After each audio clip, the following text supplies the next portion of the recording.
Hello guys, कैसे हैं आप लोग। मैं नाइनिस्टा क्लासेस यूट्यूब चैनल में आप तमाम साथियों का वेलकम है, स्वागत है। आज हम आपको क्लास 10th का ज्योग्राफी एमसीक्यूज क्वेश्चन यानी मल्टीपल चॉइस क्वेश्चंस को पढ़ाऊंगा।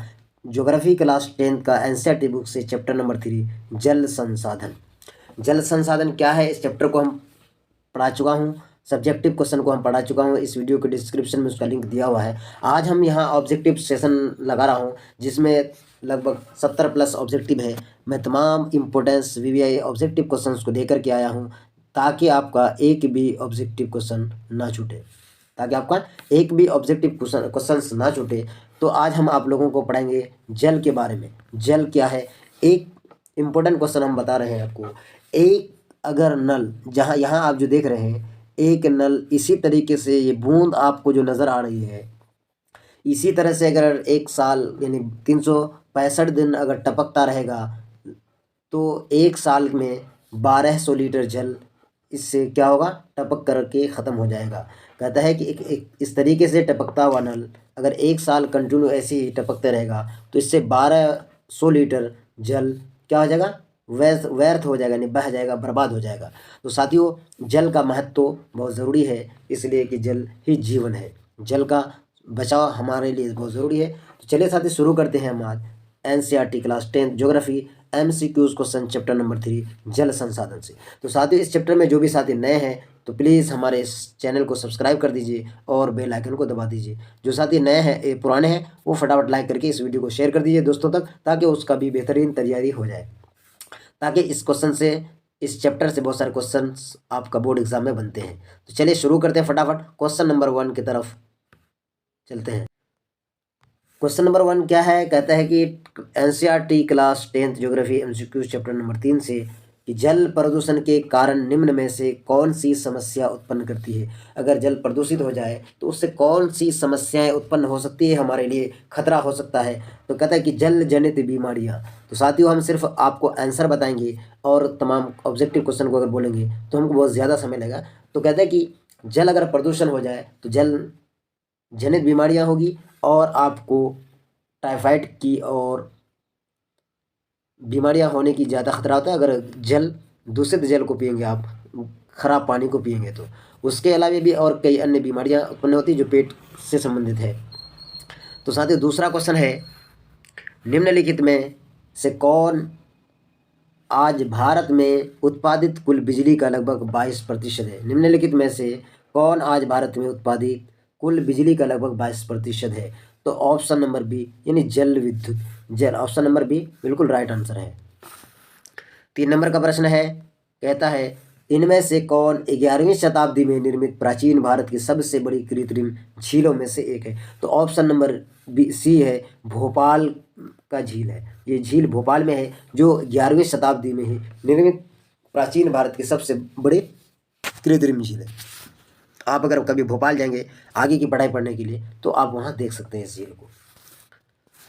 अगला प्रश्न है, इनमें से कौन सी जलीय कृतियाँ प्राचीन काल की विशेषता नहीं है। तो ऑप्शन नंबर ए, बहुउद्देशीय नदी घाटी परियोजना, ये प्राचीन काल की विशेषता नहीं है। अभी ये 20वीं और 21वीं सदी की परियोजना है, बहुउद्देशीय नदी घाटी परियोजना।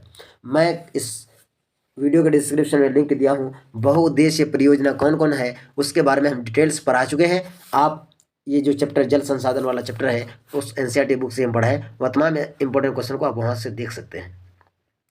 अगला है, खारे जल की सबसे बड़ी झील कौन है। तो खारे जल की सबसे बड़ी झील है वो बैकाल झील है। ऑप्शन नंबर ए बिल्कुल राइट है। ये क्वेश्चन पूछते हैं ऑब्जेक्टिव में। अगला, पृथ्वी का कितना भाग जल से घिरा हुआ। ये बिल्कुल इजी क्वेश्चन है, 3/4 यानी 31% में जल है और 29% में क्या है, भूमि है। 29% में भूमि है, ये चीज़ आपको पता है।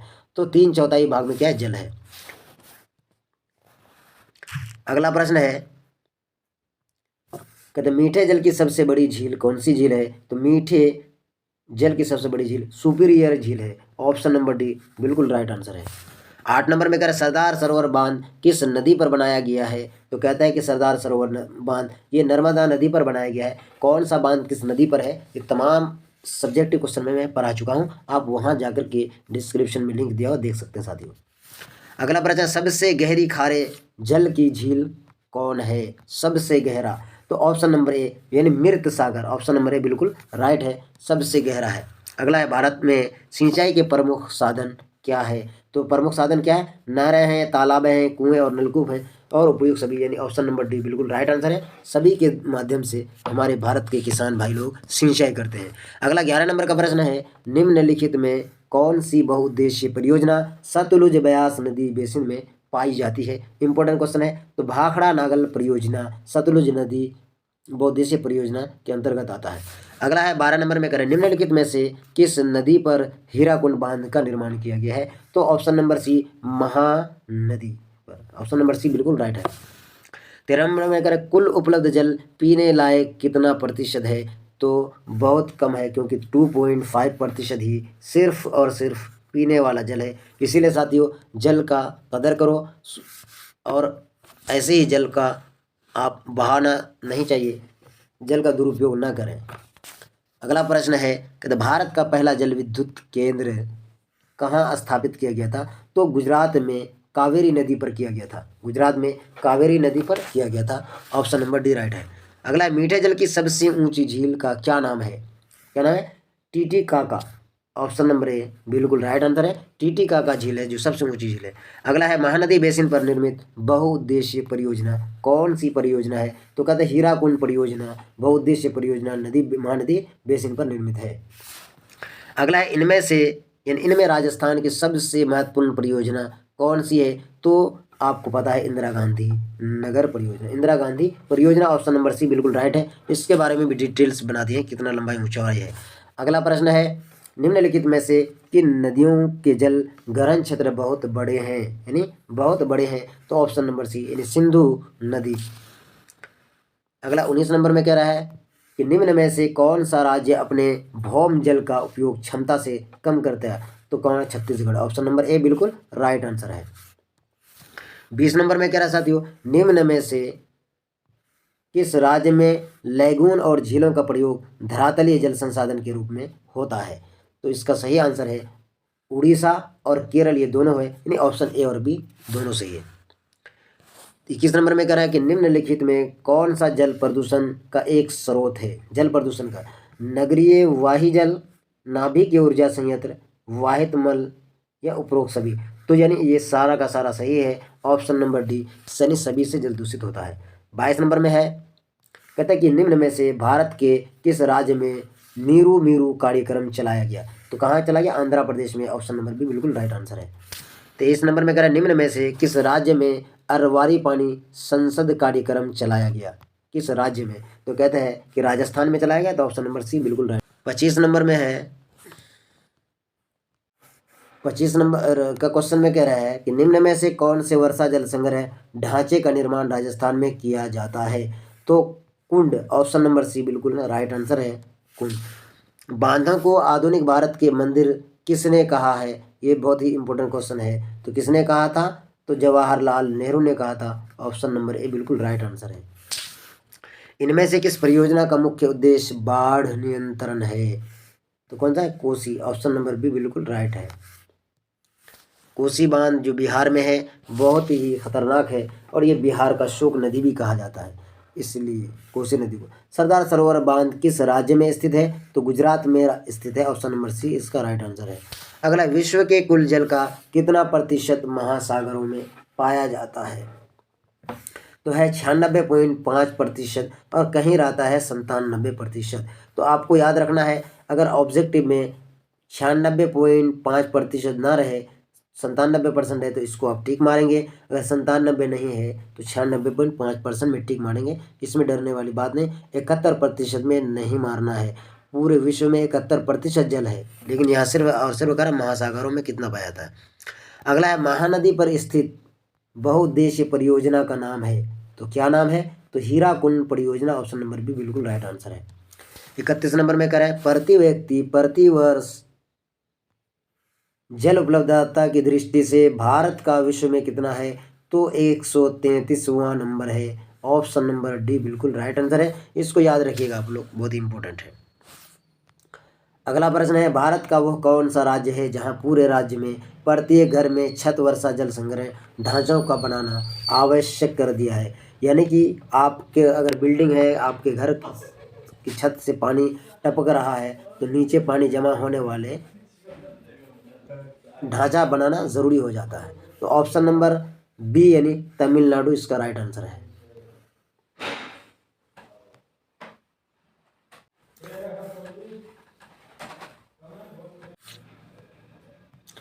अगला प्रश्न कह रहा है कि राजस्थान में छत वर्षा जल संग्रह को कहा जाता है, राजस्थान में है तो उसको टांका कहा जाता है, यानी छत से टपके हुए जल को एक जगह संग्रहित करने वाला ढांचा बनाया दिया है, उसको टांका कहते हैं राजस्थान में। अगला प्रश्न है, प्रति व्यक्ति प्रतिवर्ष जल उपलब्धता की दृष्टि से विश्व में भारत का कितना स्थान है? तो 133वां स्थान है, ये हमने पहले बता दिया। देश में सर्वाधिक वर्षा कहाँ होती है भारत देश में? तो पूर्णिया में, मानसीन में, चेरापूंजी में या कोच्चि में? तो ऑप्शन बी कहाँ होता है? मानसीन में सबसे अधिक वर्षा होती है, देश में ही नहीं बल्कि पूरे विश्व में। अगला प्रश्न है, देश की कुल विद्युत का कितना हिस्सा जल विद्युत से प्राप्त होता है? तो 17.39%, ऑप्शन नंबर डी बिल्कुल राइट आंसर है। भारत में जल का सबसे अधिक उपयोग किया जाता है, कहाँ किया जाता है? तो सिंचाई में किया जाता है सबसे अधिक। अगला प्रश्न है, कहता है कि वर्षा जल संग्रह ढांचा हर घर में बनाना किस राज्य में कानूनन अनिवार्य है? तो ये तमिलनाडु में है, ऑप्शन नंबर बी बिल्कुल राइट आंसर है। इसको याद रखना, ये इंपॉर्टेंट है, क्वेश्चन पूछता भी, कई बार पूछ चुका है। अगला प्रश्न है, भारत के किस भाग में तालाब का सिंचाई के लिए सिंचाई के साधन के रूप में सर्वाधिक प्रयोग होता है? तो ये ऑप्शन नंबर है दक्षिणी क्षेत्र में। कहाँ? दक्षिणी क्षेत्र में होता है। अगला प्रश्न है, देश में कुल पुनः पूर्ति योग्य भौम जल संसाधन लगभग कितना घन किलोमीटर है? इस ऑप्शन नंबर सी यानी 432, ऑप्शन नंबर सी बिल्कुल राइट आंसर है। 42 नंबर में कह रहा है, निम्न में से किस राज्य में जल संग्रह संरचना आवश्यक है? तमिलनाडु में ये जल संग्रह संरचना आवश्यक है। 43 नंबर में कह रहा है, निम्न में से जल किस प्रकार का संसाधन है? किस प्रकार का? अजैव, जैव, अनवीकरणीय या चक्रीय? तो ये क्या है? चक्रीय है। अब साथी चक्रीय किस लिए है? क्योंकि सबसे पहले मानसून आती है, फिर समुद्र का जल वाष्प बन करके ऊपर उठता है, फिर बादल बनता है, फिर बादल से जल की यानी बूंदों के रूप में ज़मीन में टपकता हुआ गिरता है, इसीलिए उसको कहा जाता है ये चक्रीय है। अगला, पृथ्वी का लगभग कितना प्रतिशत धरातल पानी से आच्छादित है? पृथ्वी का तो 71% यानी पानी है और 29% क्या है? भूमि है, ये याद रखना है।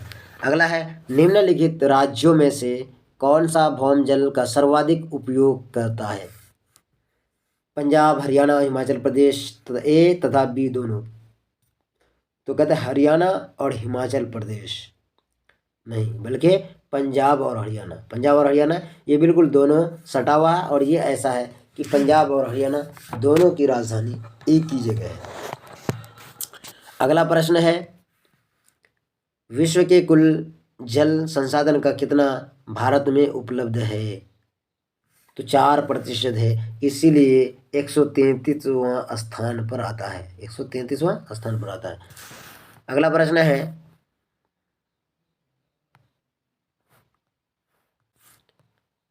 गंडक परियोजना कहाँ विकसित है? तो बिहार में विकसित है, option number A right answer है। 48 नंबर में करें, चंबल परियोजना के अंतर्गत 3 बांध गांधी सागर, राणा प्रताप सागर कहाँ बनाए गए हैं? तो ये कोटा में बना गया। ये कोटा कहाँ है? तो ये राजस्थान में है, इसको याद रखना है।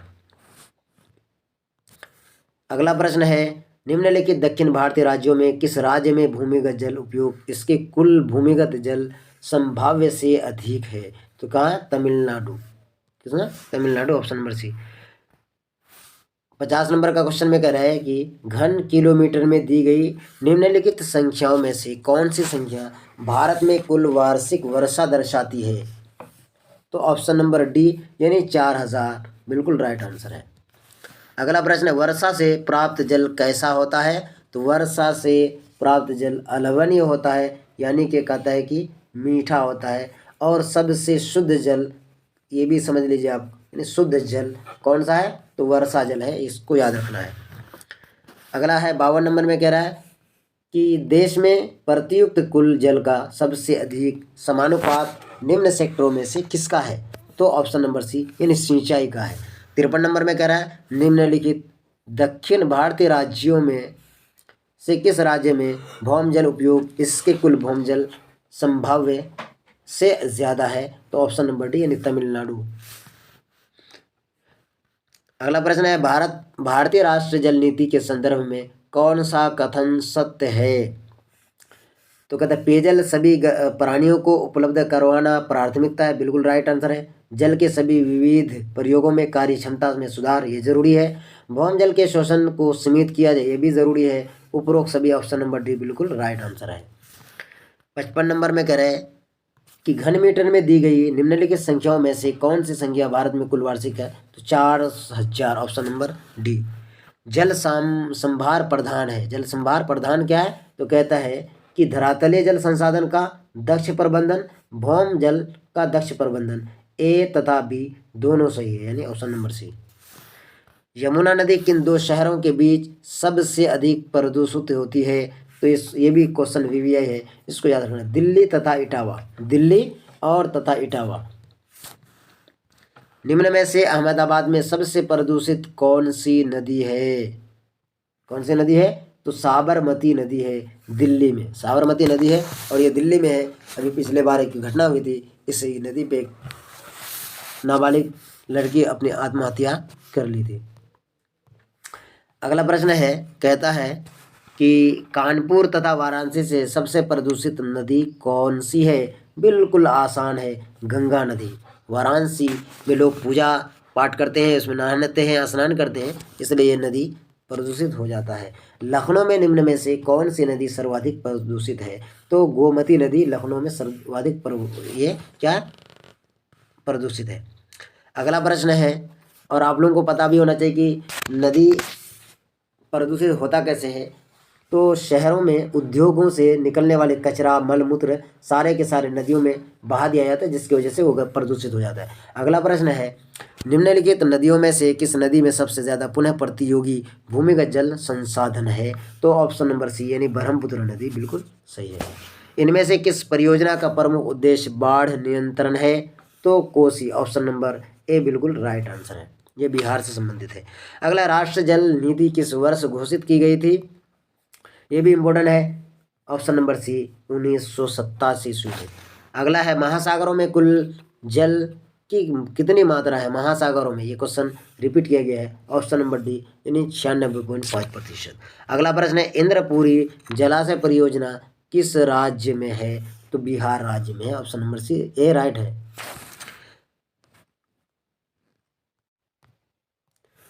अगला प्रश्न है, प्राणियों के शरीर में कितना प्रतिशत जल की मात्रा निहित होती है, प्राणियों में, तो 65%। अगला प्रश्न है, निम्नलिखित में से कौन सा पर्यावरणीय नुकसान बहुउद्देशीय परियोजनाओं के कारण नहीं होता है, तो ज्वालामुखी गतिविधियों के द्वारा प्रदूषण नहीं होता है।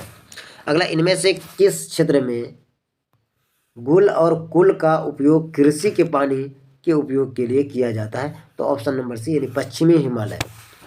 अगला है, निम्नलिखित में से किन कारणों से छत वर्षा जल संग्रह खासकर राजस्थान में आमतौर पर की जाती है, किन वजह से, किन कारणों से, तो कहता है पीने के पानी को संग्रहित करने के लिए उसको एकत्रित किया जाता है, संग्रह किया जाता है, यानी जमा किया जाता है। 70 नंबर में कह रहा है, वृहद क्षेत्र में जल की उपस्थिति के कारण ही पृथ्वी को कहते हैं नीला ग्रह। कौन ग्रह, नीला ग्रह। 71 नंबर में कह रहा है, कुल जल का कितना प्रतिशत भाग महासागरों में है, ये क्वेश्चन बार बार रिपीट किया जा रहा है, 96.6%। देश के बांधों को किसने भारत का मंदिर कहा है, तो पंडित जवाहरलाल नेहरू ने कहा था। कितने, पंडित जवाहरलाल नेहरू ने, ऑप्शन नंबर सी बिल्कुल इसका राइट आंसर। बिहार में अति जल दोहन से किस तत्व का संकेंद्रण बढ़ा है, तो अर्सेनिक का संकेंद्रण बढ़ा है, ऑप्शन नंबर सी बिल्कुल राइट है। अगला, जल किस प्रकार का संसाधन है, बिल्कुल आसान है, चक्रीय संसाधन है, और ये इसको प्राकृतिक भी कह सकते हैं आप, कुदरती। भारत में प्रयुक्त कुल जल का सबसे अधिक समानुपात किस क्षेत्र में है? सबसे अधिक तो सिंचाई में। पृथ्वी का कितना प्रतिशत भाग धरातल जल से आच्छादित है? तो 71%। ऑप्शन नंबर बी इसका बिल्कुल राइट आंसर है। 77 नंबर में करें, निम्नलिखित में से किस राज्य में बांस ड्रिप सिंचाई प्रणाली प्रचलित है? ये भी क्वेश्चन को याद रखना इंपॉर्टेंट क्वेश्चन है। तो ये मेघालय में है। कहाँ है? मेघालय में। और मिजोरम में सबसे ज़्यादा लोग अपने घरों को बांस से बनाते हैं। इनमें से कौन सा बांधों का प्रतिकूल प्रभाव नहीं है? तो बाढ़ नियंत्रण। अगला है 79 नंबर में कह रहा है, इनमें से किस नदी पर बहुउद्देशीय नदी परियोजना नहीं है? कौन सा में है? सतलुज में है, महानदी में है, नर्मदा है, यमुना में नहीं है, सिर्फ नहीं है, याद रखना है इसको। अगला है, निम्नलिखित में से कौन ताज़ा पानी का स्रोत है? निम्नलिखित में से वर्षा सबसे अधिक, उसके बाद भूतल अपवाह, भूजल, उपर्युक्त में से सभी। तो क्या हो जाएगा? निम्नलिखित में से कौन ताज़ा पानी का स्रोत है? ताज़ा पानी से, तो ये क्या हो जाएगा? ऑप्शन नंबर सी भूजल, यानी ज़मीन के अंदर से जो आप ट्यूबवेलों से मोटरों से निकालते हैं वो पानी आपका क्या है? वो ताज़ा पानी है। अगला प्रश्न है, हीराकुंड बांध किस नदी पर बनाया गया है? बिल्कुल आसान और सटीक है, महानदी पर बनाया गया है। इनमें से किसने बांधों को आधुनिक भारत का मंदिर कहा है? तो जवाहरलाल नेहरू ने कहा है। निम्नलिखित में से कौन सा अलवणीय जल का स्रोत है? ऑप्शन नंबर डी, यानी वर्षण, सतही जल, भौम जल, उपर्युक्त में सभी। ऑप्शन नंबर डी बिल्कुल राइट आंसर है। विश्व में जल के कुल आयतन का कितने प्रतिशत भाग अलवणीय है? तो 2.5% जल अलवणीय है, जो हम लोग उस जल को पीने के लिए प्रयोग में लाते हैं। 85 नंबर में करें, पहाड़ी और पर्वतीय क्षेत्रों में वर्षा जल संग्रह के लिए निम्नलिखित में कौन सी विधि अपनाई जाती है? तो कहते हैं गुल अथवा कुल विधि अपनाई जाती है। नागार्जुन सागर बांध किस नदी पर स्थित है? तो कृष्णा नदी पर नागार्जुन सागर बांध स्थित है।